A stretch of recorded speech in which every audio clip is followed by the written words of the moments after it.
프랑켄슈타인 리세션을 꼽아봤습니다. 이거는 제가 한 말은 아니고요. 이게 스탠포드 경제학과 교수님이 한 표현인데 프랑켄슈타인 리세션을 지금 세 번째 키워드로 꼽아봤습니다. 왜 그러냐? 프랑켄슈타인 리세션이 무엇이냐? 첫 번째로는 지금 실업률이 기록적인 실업률, 이것도 갑자기 미국 실업률이 1.6% 막 1.5% 가다가 많아야 뭐 3.5% 막 이렇게 가다가 갑자기 14.7% 확 올랐어요. 어쩔 수 없이. 그리고 이게 뭐 1년, 5년을 보더라도 실업률이 갑자기 올라갔고 GDP 하강 속도가 역대급이에요. 이 정도. 마이너스 5% 지난 1분기, 또 지난 2분기에는 올 2분기죠. 올 2분기 예상이 되는 거는 마이너스 52.8%. 이건 CNBC 자료입니다만은 이렇게 지금 예측이 되고 있거든요. 이런 하강은 정말 역대급 하강이라는 거죠. 그래서 프랑켄슈타인 리세션이란 무엇인가? 이것은 사이즈 면에서는 거의 대공황급 사이즈를 보이고 있고, 속도 면에서는 허리케인 카트리나가 쳤던 루지애나주, 거기가 허리케인 카트리나에서 굉장히 그 지역 일대 경제가 완전 망가졌거든요. 갑자기 일순간에. 그런 의미에서 규모와 속도, 그 다음에 리알로케이션, 이거는 잡이동은 2차 세계대전 이후에 가장 큰 잡 쉬프트다라고 얘기를 지금 하고 있습니다. 그래서 이 세 가지가 결합이 돼서 규모, 속도, 또 공포감, 이런 것들을 합쳤을 때 프랑켄슈타인급이다라고 지금 평가를 하는 거죠. 동감하고요. 저희 같이 그 투자나 이 경제 쪽으로 있는 사람들은 기본적으로 한 90년, 100년간의 미국 경제를 배웁니다. 그거를 기본으로 해서 데이터를 만들거든요. 근데 지난 그 100년 전부터 지금까지 2020년까지 데이터를 종합해 봐서 이런 적이 한 번도 없어요. 그래서 여러분, 한국에서 저는 이제 지금 현재 거시 경제만 얘기하고 있지만 미국 경제가 어떻게 될 것이다 라고 전망하고 자기 스스로 전망하는 거는 아무 문제가 없어요. 근데 마치 그것이 맞는 것처럼 확신을 가지고 얘기하는 거는 조금 피해야 된다. 어떠한 경제학자도 어떠한 투자 회사도 미국 경제를 예측할 수가 없어요. 지금 그 정도로 언서리티가 높기 때문에. 그래서 지금 연준에서 이 역대급, 아까 제가 동감하는 것이 규모 면에서도 크고 속도 면에서 크잖아요. 예. 그래서 연준에서도 대규모, 그렇죠. 역대급 대규모로 리퀴디비리티 높였고, 속도도 나오자마자 바로 그냥, 그러니까 여러분 그 1,000억 불 이런 거를 하루 이틀 만에 쏠 수가 있다고 생각하세요? 1,000억 불입니다. 지금 $1 trillion, $2 trillion를 2주 만에 시장에 갖다 붙는 거거든요. 그만큼 위기의식이 있는 거예요. 네. 왜냐하면 그 경제에 대해 미치는 영향이 그 규모나 속도가 이런 적이었기 때문에. 그러니까 모르는 거거든요. 일단 해놨어요. 일단 댐이 무너지는데 역대급으로 빨리 갖다 막은 거예요. 근데 거기서 멈출 것이냐. 그렇죠. 그거는 아무도 모르는 거죠. 그래서 저는 이제 3, 4분기가 굉장히 중요한 시기다. 여러분 이제 3, 4분기라고 하면 많은 일들이 있잖아요. 3, 4분기에. 지금 저희가 지금 오늘이 7월 1일입니다. 네. 7월 1일인데 결국은 이제 이번 주부터 다음 주까지 계속 실적 발표가 있을 거예요. 그렇죠. 분명 저희가 얘기했다시피 안 좋은 자료들이 많을 겁니다. 그건 다 아는 얘기니까 일부 빼놓고. 근데 3, 4분기가 어떻게 되냐, 회복 속도가 거기서 차이 날 겁니다. 그렇죠. 3, 4분기에 얼마나 회복이 되느냐, 매출이나 기업의 뭐 캐시 포지션이나 캐시 플로우나 특히 밸런시트 중요합니다. 중요하죠. 이번에는 굉장히 중요합니다. 그래서 캐시플로우가 얼마나 좀 돼 있고, 지금 그런 거에 따라서 이 3, 4분기가 어떻게 2, 4분기가 이렇게 안 좋았던 건 3, 4분기 얼마나 회복이 되느냐에 따라서 이게 1년 안에 회복이 될 것이냐 아니면은 장기적인 될 것이냐가 아마 이번 10월달에 실적 발표에 아마 그래서 전무후무하게 저는 이번 3, 4분기 10월달에 있을 실적 발표와 그거에 맞는 정부의 정책이 굉장히 중요하다라고 중요하다. 할 수가 있습니다. 정말 지금 2분기 실적 발표는 어느 정도 7월인데 7월에 이제 다음 주부터 다다음 주 계속 이제 은행주부터 해가지고 계속 지금 실적 발표가 이어질 텐데요. 2분기 실적은 지금 하이라이트는 얼마나 선방을 하느냐 기업들이 뭐 이런 거에 기업 지표들 그렇죠. 많이 이제 이게 리스크란 거는 논 리스크는 시장이 반응을 그렇게 급속도로 안 합니다. 언노운 리스크. 그러니까 리스크 중에 두 가지가 있어요. 알고 있는 리스크가 있고 모르는 리스크가 있거든요. 이 2부 3분기 실적 발표를 할 때 다 안 좋은 걸 알아요. 그래서 시장이 반응하는 거는 많이 떨어져도 그렇게까지 심각하게는 떨어지지 않을 것이라고 생각하지만 예상보다 많이 떨어졌거나 그렇죠. 또는 기대는 이 정도는 안 했는데 더 이상 그 이상 떨어졌거나 이렇게 되면은 언노운 리스크가 되기 때문에 시장에서는 굉장히 볼러틸리티가 그래서 제가 10월 초 이번 주부터 다음 주가 그렇죠. 굉장히 지금 굉장히 지금 단기로 보면은 이번 주 다음 주가 굉장히 중요하고요. 조금 더 본다면은 이제 10월에 있을 3분기 실적 발표. 그거는 사실 어떻게 보면은 이번 달에 있을 실적 발표는 이제 주가 지금 현재 단기 주가를 좌우할 거고요.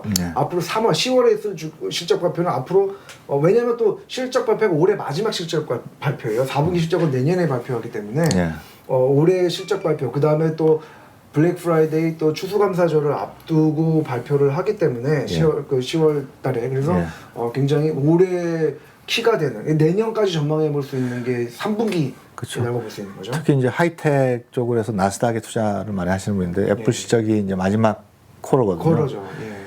10월 달이 이제 마지막 쿼터니까 거기서 나오는 숫자가 보면 대충 내년 장사가 내년 살림이 어떻게 될 것이냐. 조심스럽게 얘기를 할 수가 있겠죠. 그렇죠. 그때 또 아이폰이 또 이제 나올 거기 때문에 그런 게 생각이 됩니다. 그 다음 여기 계속 보시면은 이렇게 이제 저희가 예측을 했는데요.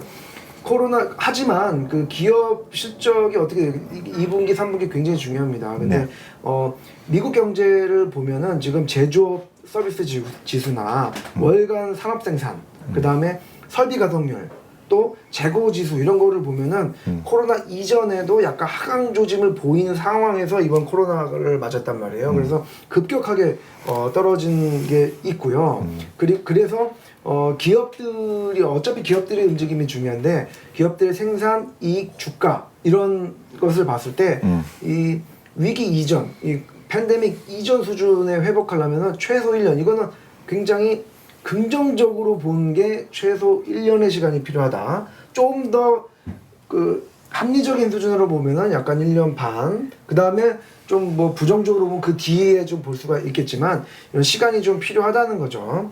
여기에다가 이런 기업들 실적이나 기업들 생산에 관련된 이슈고요. 그 다음에 유가도 좀 하반기에 조금 중요한 이슈인 것 같아요. 근데 저유가가 지속될 것이라고 예측이 지금 되고 있는 거죠. 왜냐하면 감산을 하고 있지만 그 오펙이나 이제 국가들 석유 생산 국가들이 감산을 하고 있지만 여전히 이제 캐파는 좀 과잉 캐파 이슈가 있고 수요 감소 무엇보다 제일 중요한 건 수요가 떨어지고 있기 때문에 유가가 드라마틱하게 올라갈 일은 당분간 없을 것이다. 그리고 이제 증권사를 포함한 경제학자들은 이 저유가가 2-3년 동안 계속될 수도 있다라는 말씀을 예측을 지금 하고 있습니다. 저는 우려되는 게 다른 게 아니라 거시경제도 이제 숏텀으로는 안 좋잖아요. 지금 모든 경제학자도 그렇게 다 알고 있고, 근데 이게 과연 롱텀에 영향을 미칠 것이냐, 그렇지 않고 여기서 다시 회복할 것이냐가 관건이란 말이죠. 아까도 말씀드렸다시피. 그래서 제가 한 2달 전에 얘기한 게 있습니다. 벌써 6월 초니까 4달 정도 됐네요. 그렇죠. 그러니까 이번 코로나 사태의 경제적인 치명타는 좀 덜 할 것이다. 왜냐하면은 그 디맨드 사이드 아직도 디맨드 수요가 있어요. 근데 공급에서 문제가 생긴 거거든요. 코로나 바이러스 때문에. 그래서 아직까지 그 어떻게 될지는 모르겠지만 소비자들의 소비 심리가 위축됐지만 소비를 하고자 하는 여러 가지 어떤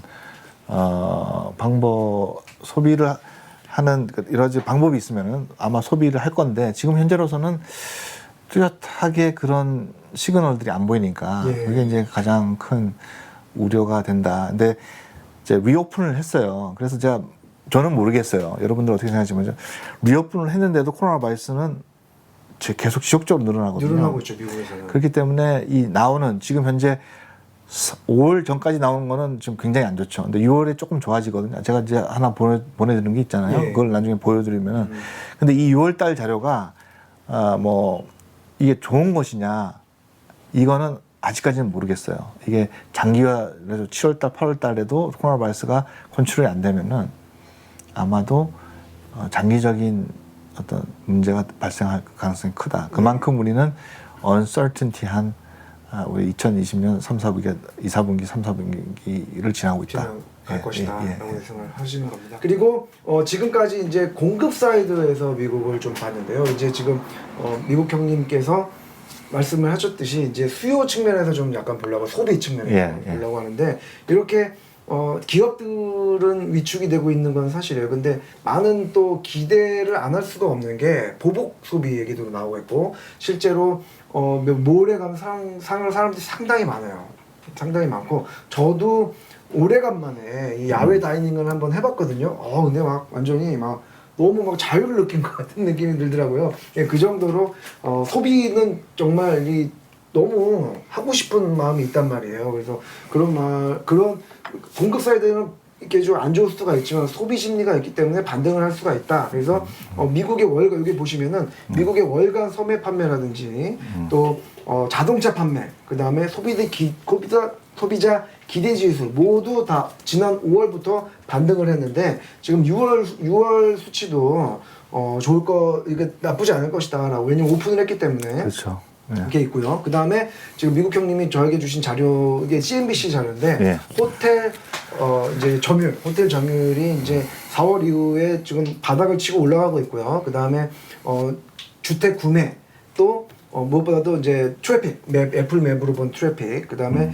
에어 트래블 그러니까 항공은 약간 아직도 아직 L자시지만 이렇게 소비 심리는 반등하고 있는 그런 흐름들이 있기 때문에 조금 3분기에 대해서 말씀을 드렸지만 소비가 이끌 수도 있지 않을까 뭐 이런 의견이 있는 건 사실입니다. 제가 회사 자료를 보면서 미국 그 소비자들의 저축률을 추적한 자료가 있습니다. 지금 오늘은 제가 안 가져왔는데 그래서 죄송합니다. 넘버는 제가 드릴 수가 있는데 급작스럽게 2자릿수로 올라갔어요. 저축률이. 예. 그러니까 미래에 대한 불확실성이 커지니까 사람들이 세이빙을 하는 거예요. 그러니까 캐시로 가지고 있는 것들이 많죠. 기업도 마찬가지고 지금. 그러니까 그게 과연 좋은 의미냐. 소비 심리가 위축됐기 때문에 그렇다. 그렇죠. 그다음에 리오픈을 해서 보복성 소비를 한다고 해도 지속적으로 코로나 바이러스가 이렇게 확대되고 있는 상황에서 마음 놓고 소비를 할 수가 있느냐. 근데 이게는 이제 굉장히 큰 이슈가 된다. 코로나 바이러스가 지금 이 나라에서는 여러분 지금 한국은 진짜 선진국입니다. 코로나 바이러스에서는 미국은 잡지를 못하고 있어요. 그냥 영어로 해서 let it go거든요. 죽든 말든 let it go입니다. 지금 테스트도 안 되고 트래킹도 안 되고 아무것도 지금 되는 게 없어요. 그렇기 때문에 참 우려가 된다. 그래서 이런 말씀은 드릴 수밖에 없어요. 장기화될 것이다. 그래서 좀 우려스럽다. 훨씬 더 우려스럽다. 미국 경제가. 저는 그렇게 말씀을 드릴 수가 있습니다. 저희가 이제 지표로는 약간 반등을 하고 보복 심리에 대해서 의견이 있을 수 있지만 실질적인 미국에서 보는 데이터나 심리는 그 소비 심리도 어떻게 보면은 옛날 얘기가 될 수가 있어요. 옛날처럼 가는 게 아니냐 그런 게 아닙니다. 그래서 지금 역대 지금 저금리 시대에 소비 행태가 지금 나오고 있어요. 보시는 것처럼 올라가지 않습니까? 근데 조심스럽게 올라가는 거예요. 이제 회복을 하려고 노력하는 거지 회복이 된 건 아니에요. 그러니까 집을 살 수 있는 사람들 아직 여전히 있고 관심이 있고 왜냐면 제로금리이기 때문에 지금 거의 제로금리이기 때문에 금리가 제로라도 이제 은행 융자하고는 좀 다른 이죠. 융자는 2%대 후반 3% 초반입니다. 그러면 그렇게 저금리 시기 되기 때문에 집을 사는 사람들이 많고 기회를 이용해서 트래블하는 것도 많아졌지만 근본적인 대책은 아니다. 예. 그래서 이게 숏텀으로 올라갔다고 해서 롱텀으로 지속적으로 돼 있느냐 그거는 아직까지는 모른다. 그래서 자꾸 이제 말씀드린 투자를 할 때 누울 자리를 보고 다리를 뻗어라 하는 것이 예. 거시 경제를 완전히 무시하고 돌아갈 수는 없습니다. 언젠가는 그게 터지게 돼 있습니다. 그래서 그게 좀 우려가 된다라고 말씀을 드릴 수가 있습니다. 예, 그래서 이제 하반기도 여전히 뭐 소비나 예. 이런 것들을 기대를 할 수 있지만 저희는 조심스럽습니다.